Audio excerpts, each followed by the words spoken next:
by for Wyoming Hookin Huntin Outdoors with your host, Drew Kirby. Hey, this is Luke Holmes. I am Morgan Wallen. I'm Riley Green. I'm Travis Denning. Hey, I'm Aaron Lewis. Hey, it's Luke Bryan. I'm Tim McGraw. What's up? This is Ian Munsick. Wyoming Hookin Huntin Outdoors.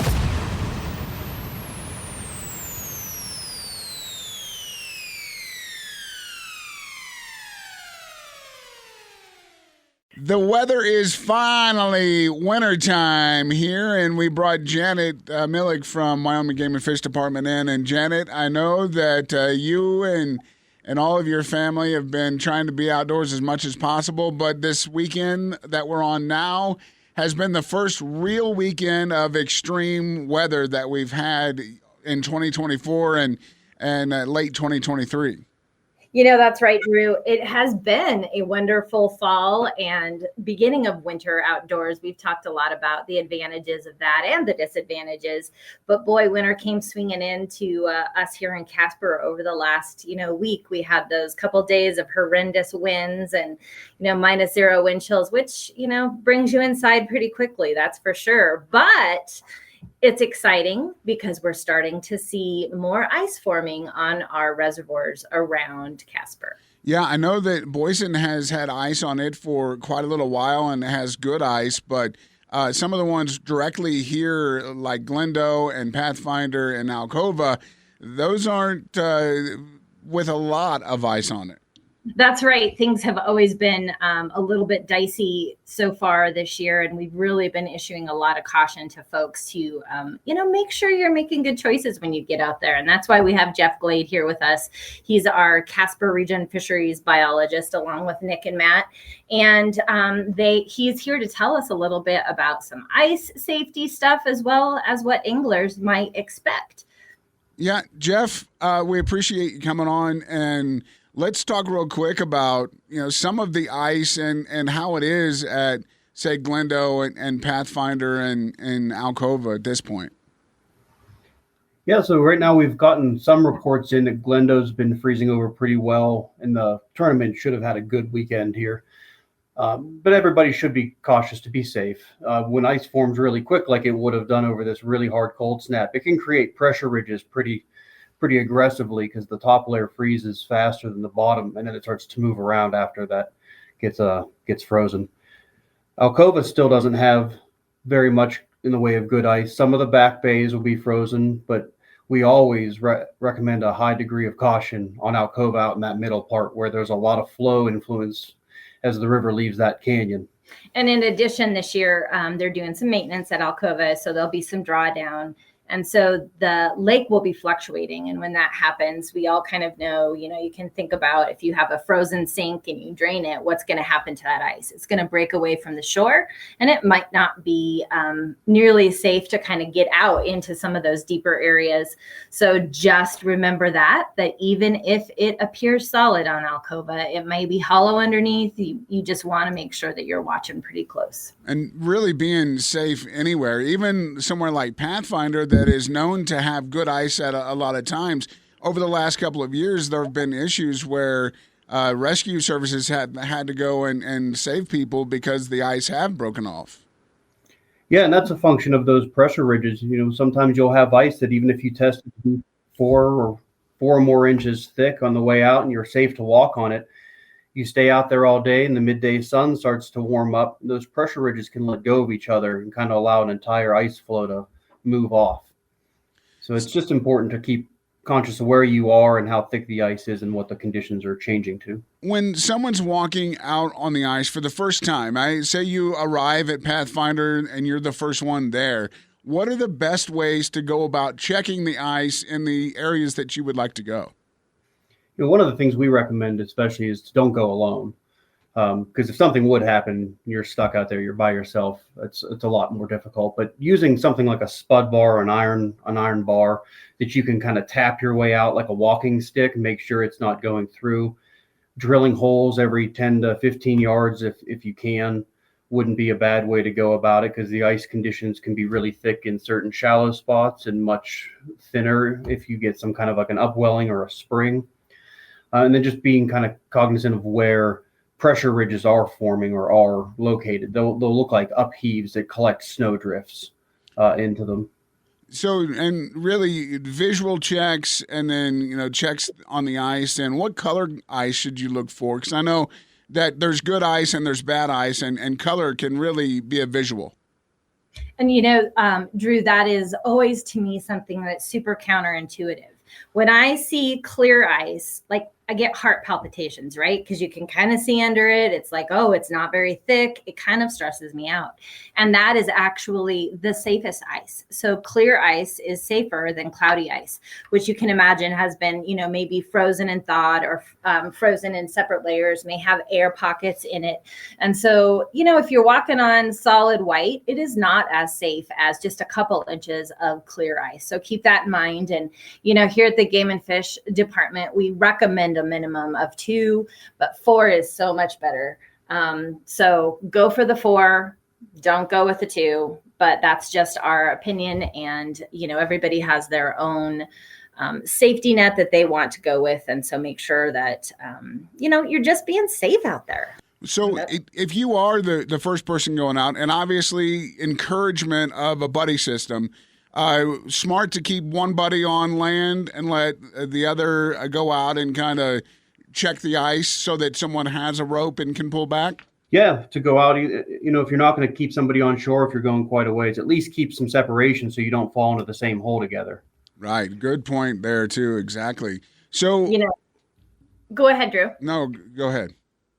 I was just going to say one of the things that, we're talking about is a lot of this is on reservoirs and lakes, right? So the thing that we never, ever, ever recommend is going out on the river, right? That is some dangerous stuff. There's so many currents. And here lately, starting, midweek last week when we had those great winds, the river started freezing up. And so everyone was starting to get excited, like, oh, this must be what's happening on the reservoirs. But just keep in mind that just like, Jeff talks about, these pockets, the currents, all of those things, the river is and will always should be a no-go, off limits, don't go.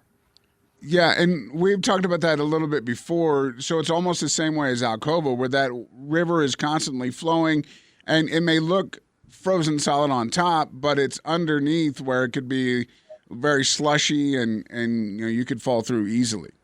Absolutely. And, Jeff was telling me was it just yesterday that he had seen some social media about an accident that happened in Russia, even that, someone had fallen through the river and got trapped under the ice. And it's scary and dicey. And so huge warning. And there are always lots of incidents that happen where, a dog goes out or maybe your cat. And so you want to be very, very careful about that because, of course, you want to be helpful.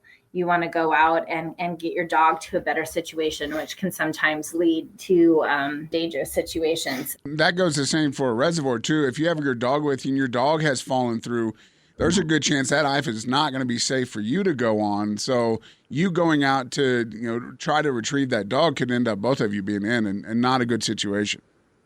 Oh, for sure. And, one thing is that you can change the distribution of your weight. The one thing that say, if you ever are out on the ice and you find yourself, it was thick and now you're in a spot that it's a little too thin and it's cracking or popping under your feet, the best option you have at that time is to lay down and spread yourself out kind of like a starfish, because it's kind of like the difference between standing on a nail or laying on a bed of nails. Like you've distributed your weight. You're not putting all your force on one little spot.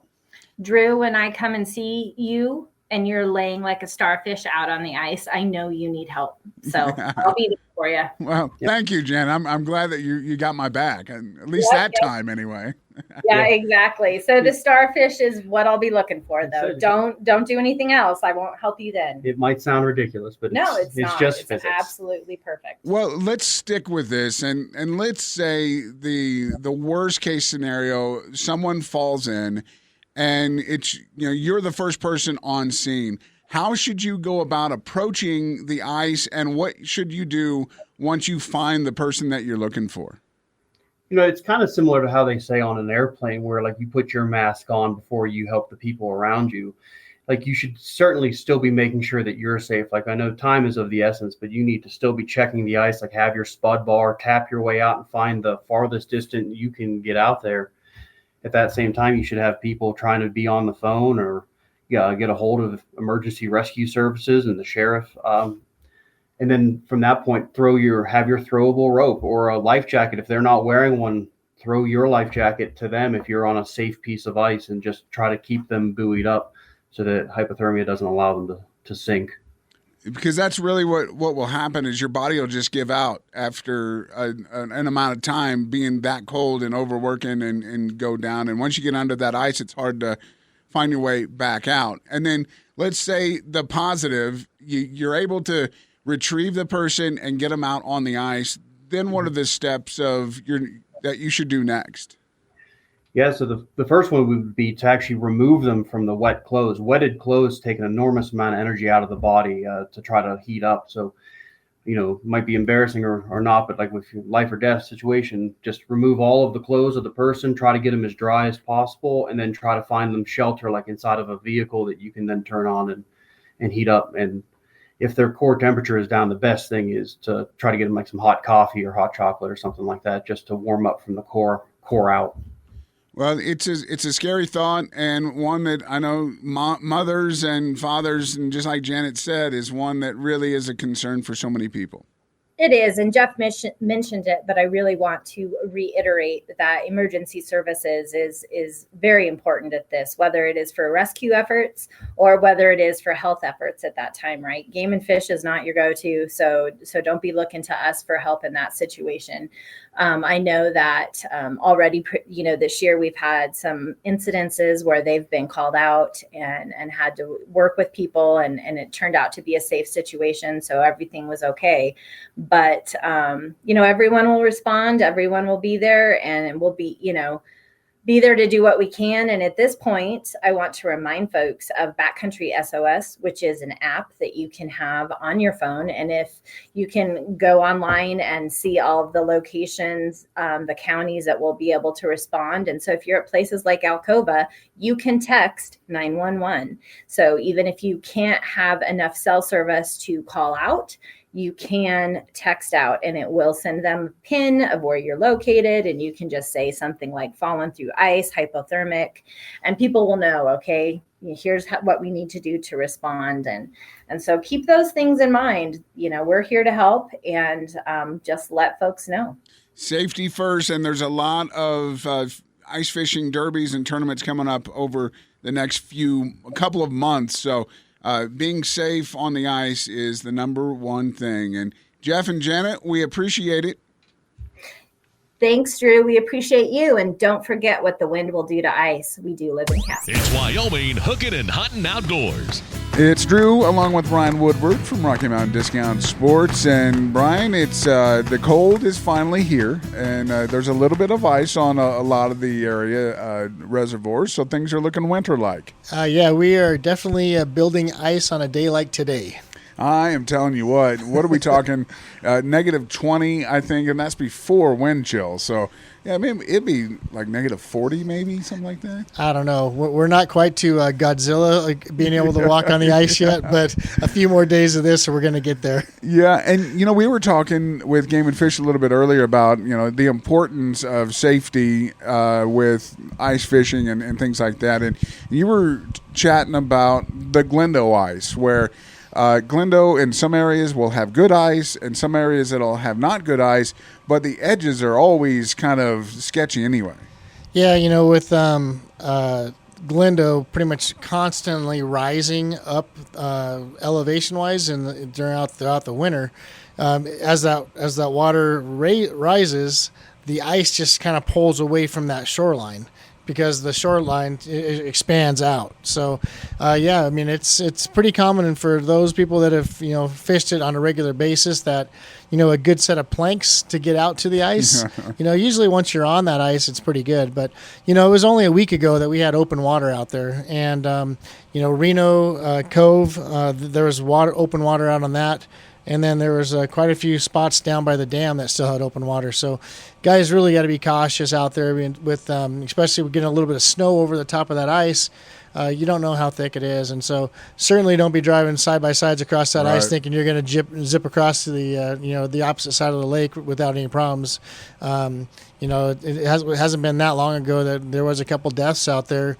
They were taping an in-fisherman show, and they had parked over by Reno boat ramp and going over to Sandy Beach area and hit that point across Reno, and a couple of guys lost their lives through there. Yeah, so it's very, very, very important to make sure that you have all the safety gear first that you may need. You need to have that extra change of clothes and know what to do if you do, or God forbid you do, fall in what you do. And there are all kinds of tools that you can take with you and even carry around your neck to help you get through. Yeah, those safety picks or ice picks, that usually clip to your jacket or go around your neck. A good throw rope or a rope with a throw cushion, life jacket, have a sled. There's a lot of just basic tools that a guy can bring just to add a little bit more safety to their weekend. Well, we talk about ice fishing a lot, and this weekend was the first Glendo, the icebreaker that happened, and then we have Boysen coming up in a couple of weeks, and then it's the Hog Derby, and I think there's one up at Keyhole, and DeSmet, I think, even has one. Yeah, Boysen's just next weekend, and I actually heard some pretty good reports over there. The bays have a lot of good solid ice in most cases. Heard up to 14, 15, 16 inches, and there's probably even more after this last week of cold. So Boysen ought to be a good, safe bet for most people. And then 2 weeks later, that first weekend in February, is the Hog Derby out there at Pathfinder. And I've heard Pathfinder ice is pretty good at this point, too. Well, I heard they've got good ice in the marina area, and then I heard Sweetwater Arm was pretty good. But, that's another lake you got to be real cautious about. This seems like there's just some warm water pockets that kind of just pop up. A guy just needs to be cautious. We haven't been out hunting as much. It seems like everything has been going on a lot since, duck and goose season came back in. But there's only a week or so left of duck season and maybe a month of goose. And this cold weather, we're going to see some birds fly in. Well, I've already been noticing quite a few migrating geese coming through the area. Now, whether or not they stick around and stay, hard to say. But it's pretty cold up in Montana right now, and depending on really how the Yellowstone turned out this week, I mean, they were already starting to get some ice up there. And once that Yellowstone River freezes up, those geese are looking for open water, and they just keep going south. So fortunately for us, the North Platte has quite a few stretches of open water, so it'll hold birds. Wheatland always tends to hold birds down at the power plant with the warm water discharge they have down there. And a lot of people that I know that are down in that Colorado area, I mean, they've had birds, all along. So hopefully we get a few more sticking around. We did see a little bit of a push of ducks for sure. We finally found got some big birds, like some the good mallards and pintails, those kind of birds.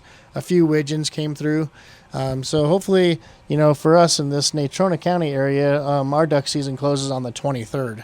So hopefully we get a few more good days of duck hunting, and hopefully we get some geese to stick around as well. Boy, it's going so fast. I don't know. It just seems like it was yesterday we were out doing our elk hunt, but I mean, that was 3 months ago almost. Yeah, it does seem like yesterday. Gosh, absolutely crazy. And I was in just a couple of weeks ago. I bought the Lim dehydrator, which was awesome, which was great for my first batch of elk jerky. Awesome. And it didn't make it very far. I'd have brought you some, but some of the spices and the cure and the kit you guys have for that. This time of year, guys are getting their animals back and starting to work on that meat. Yeah, it's cold outside, so this is a great opportunity to just keep the wife happy, stay home, for the weekend, and watch a few Hallmark movies with her, and do your jerky. that you don't have to give up your man card when you're making jerky. You just don't have to tell anybody. Well, you won't catch me doing that wink, wink, nudge, nudge this weekend, but get on in here, check everything out at Rocky Mountain Discount Sports. Make sure again that you come in before you head out on that ice and get everything that you need, the safety equipment and the warmth equipment too, because you don't want to get out there and be unprepared. Absolutely, and we're not selling the tickets to the Boysen Derby here. You can get them at the marina in Boysen, also B&K Shoreline, and possibly our Rocky Mountain in Riverton.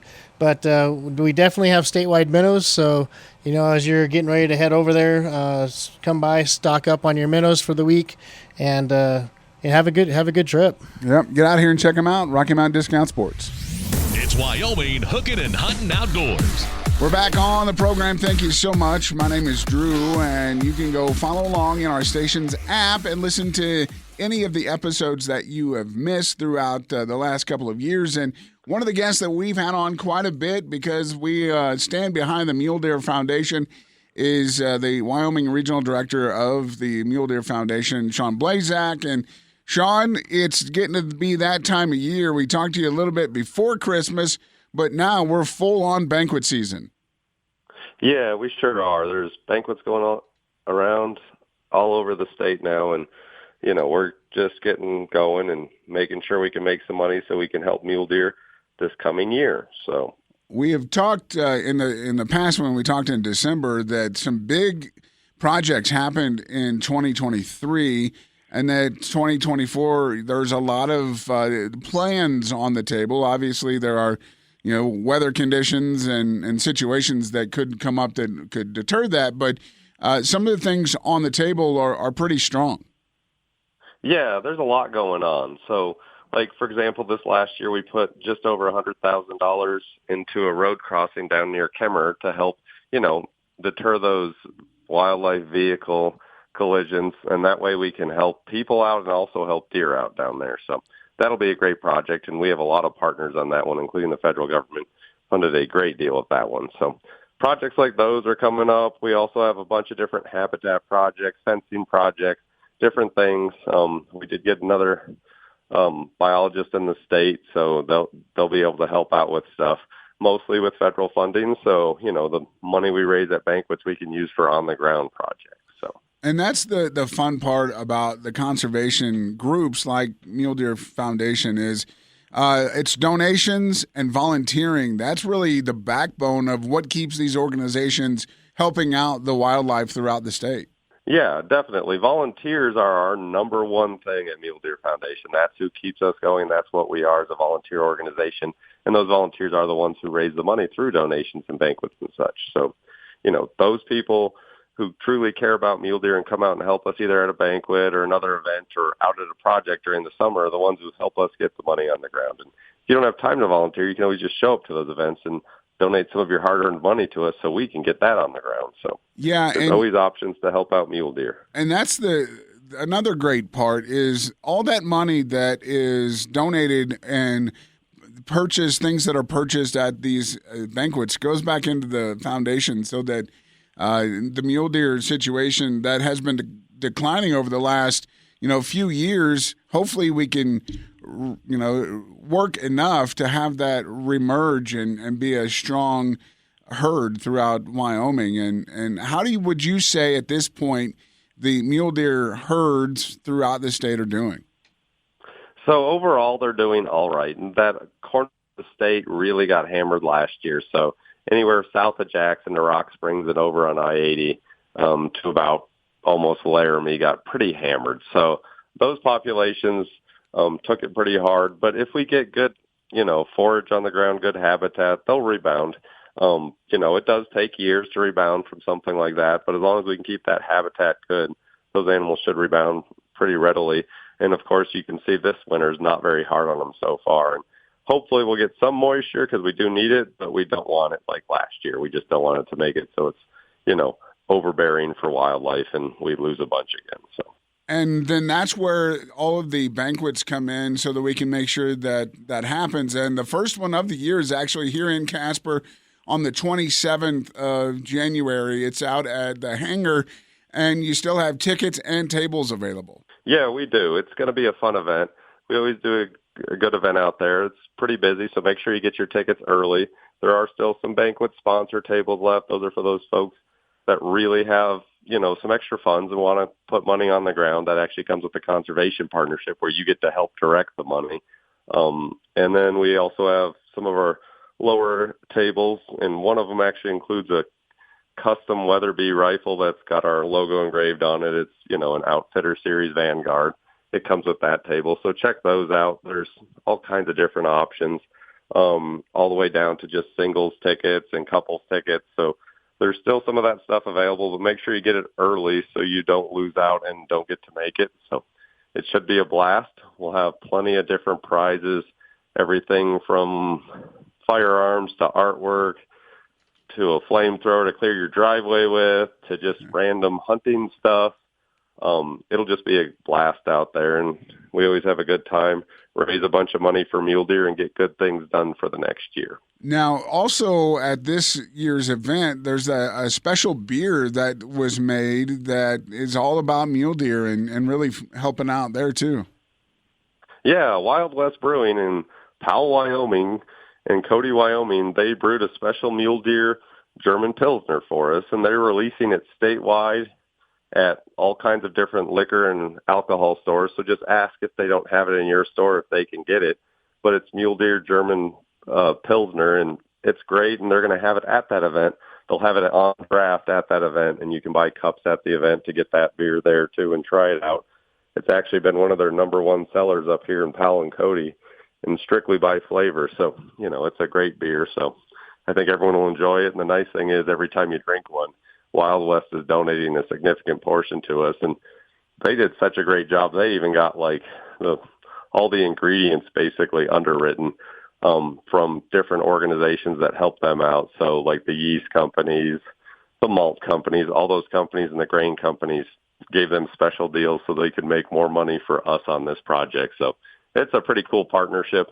They've already brewed 30 barrels, and they're starting on more since it's going so well. So we'll keep it rolling as long as people out there enjoy it and want to help mule deer. That is awesome. Make sure to make plans January 27th at the hangar.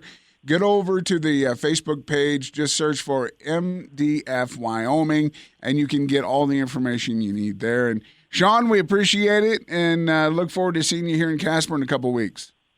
Yeah, and if you don't find it on the Facebook page, you can always go to muledeer.org/Wyoming. That's muledeer.org/Wyoming, and just click on the Casper event there, and you'll get ticket link there as well. Awesome. Very good. Thanks, sir. Thank you very much. It's Wyoming Hookin and Huntin Outdoors. It's Wyoming Hookin and Huntin Outdoors. My name is Drew, and I'd love for you to go over to the radio station's app and click On Demand to listen to our past episodes. Today, we continue the show with Pete Matson. Pete with Bighorn Pack Llamas, as well as backcountry hunters and anglers. They're a nonprofit sportsman looking out for sportsmen. We'll talk more about that in just a bit. Now, Pete, with the Pack Llamas, were you busy during the hunting season this year?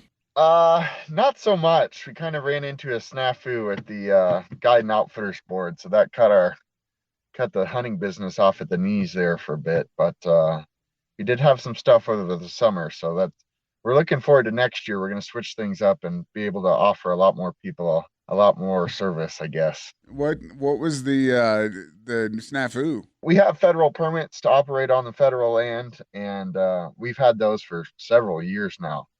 And when I was first starting out, I reached out to the Guide and Outfitters board, let them know what I was doing.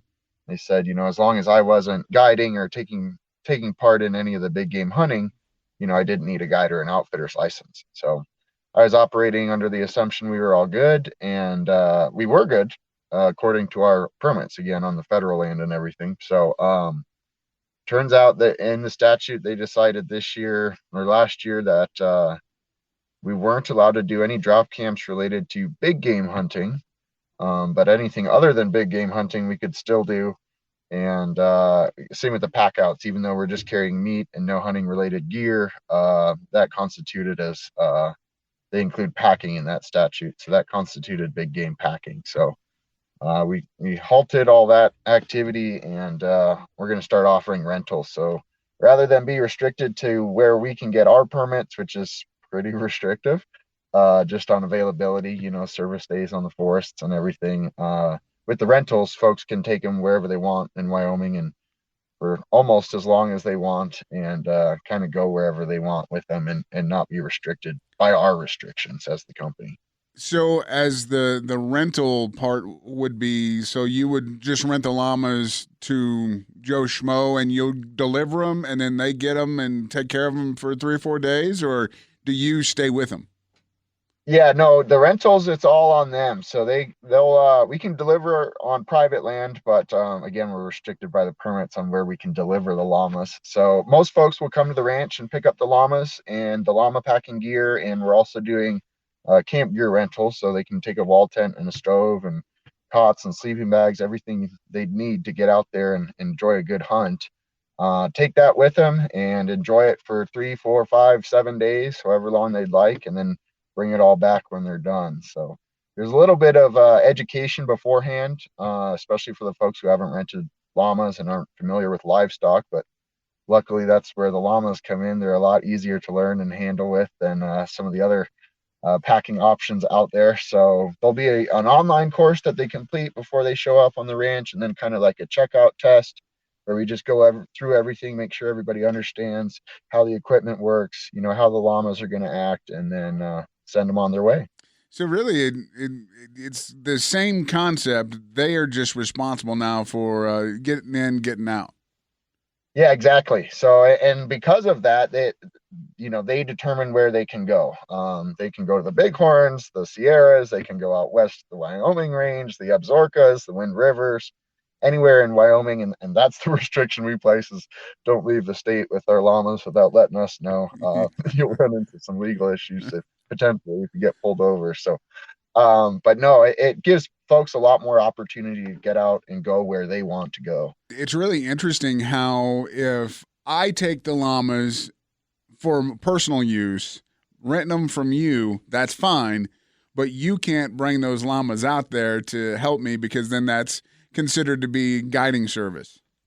Correct. Yeah, even if I don't touch anything and I'm there with the llamas, that if you are big game hunting, not even me or anything like that, that falls under that statute that the Wyoming Outfitters and Guides Association has set into place and are willing to defend. So, well, like they always say, better safe than sorry, right? Right, Pete? Now, how did the rest of the year go last year? I know you were busy through the summer and the fall and the spring with day camps and hikes. Everything went really well, actually. The llamas did really good. We had 2 new llamas coming out with us this year as 3-year-olds, so they were carrying half weight, but they did really good.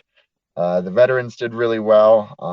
Got to introduce some folks to the llamas and let them see what it's all about and get them out to enjoy the outdoors. And so it was a good year for us despite that snafu. And yeah, we're making a pivot now, but I actually think it's going to be really beneficial for us and our customers.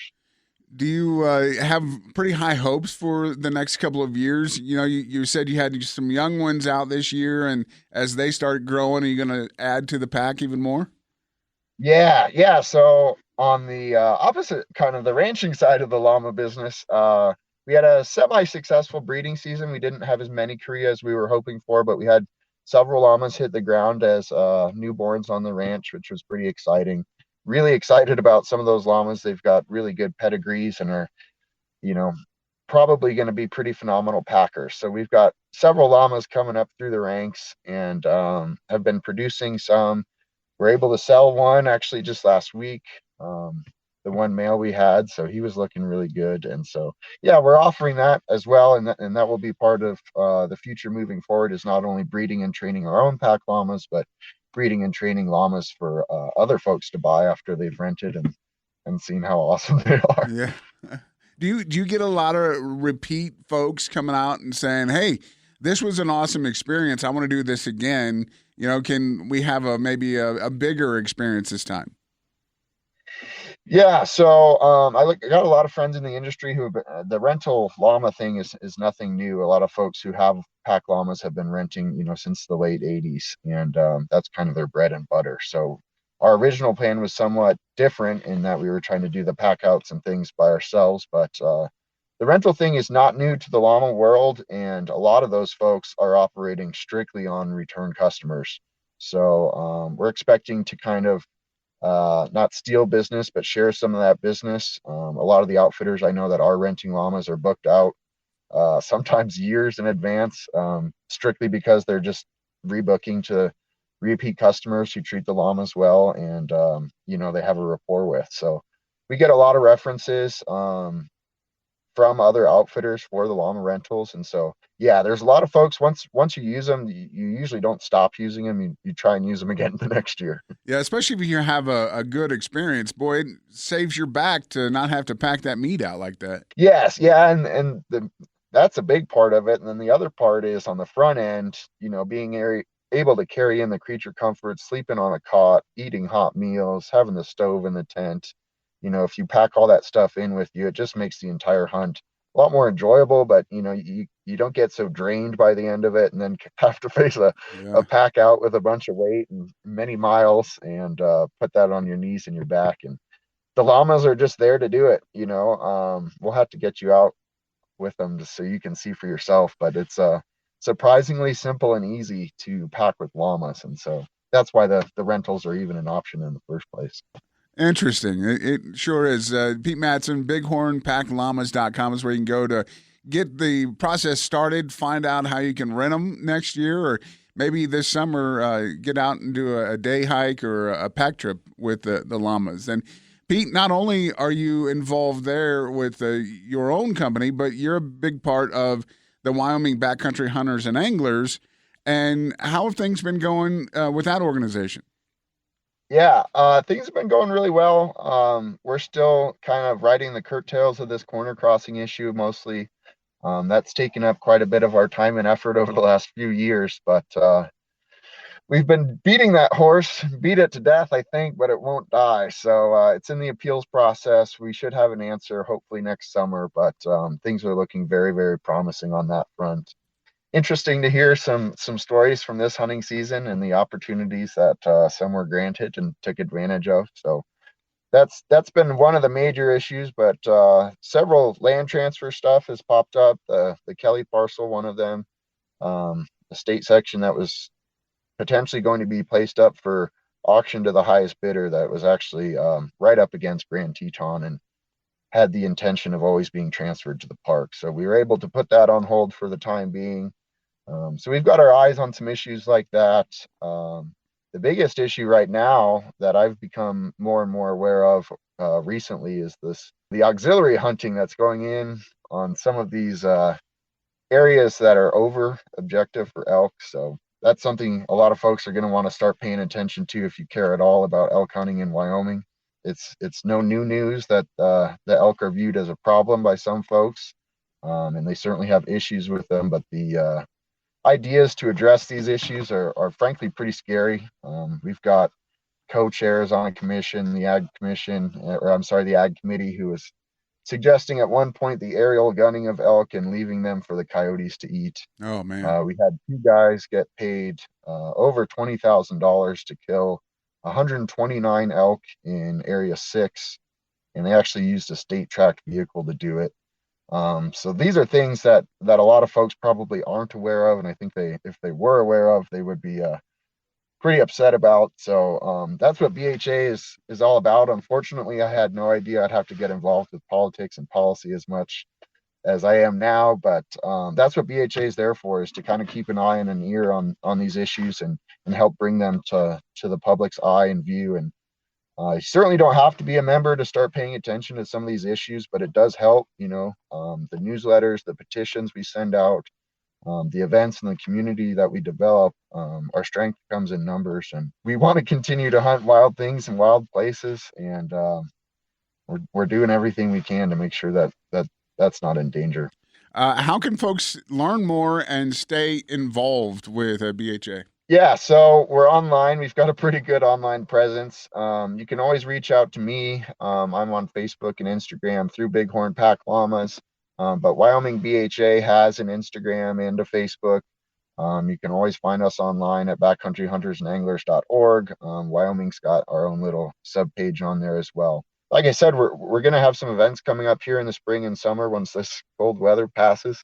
And feel free to come on out and find out what it's all about. It's a grassroots organization. It's made up of guys and women, plenty of women, and all kinds of folks who are just like me and you, and the everyday hunter who wants to get out and enjoy our public lands and waters. So. Yeah, it's a pretty cool organization. Make sure you check that out and check out Bighorn Pack Llamas. And Pete, it's always good to talk to you, and I look forward to getting out and hanging with the llamas this spring. Yeah, we're going to make that happen. Absolutely. Thanks a lot, man. All right, thanks. Well, that's going to do it for another episode of Wyoming Hookin and Huntin Outdoors. We appreciate you listening and appreciate you going and listening to all of our other episodes. All you have to do is go to the on-demand button in our station's app, and you can listen that way. We'll talk to you next week on Wyoming Hookin and Huntin Outdoors. Wyoming Hookin and Huntin Outdoors with Drew Kirby. If you have a question, want to make a comment, or have an idea for a show topic, message us on the My Country mobile app. Wyoming Hookin and Huntin Outdoors.